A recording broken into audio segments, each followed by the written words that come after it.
So guys, ayan, namumunga na siya. Yeah. Photo and video. So guys, ayan yung surrounding nitong kalsada doon sa kabila doon.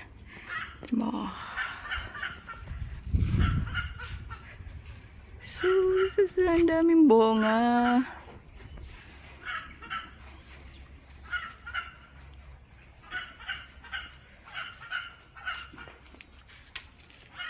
Oh my gosh. Fruiting na siya, guys.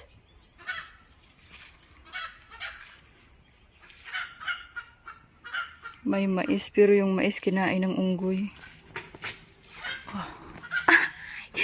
Oh my gosh, very long. Panjang already.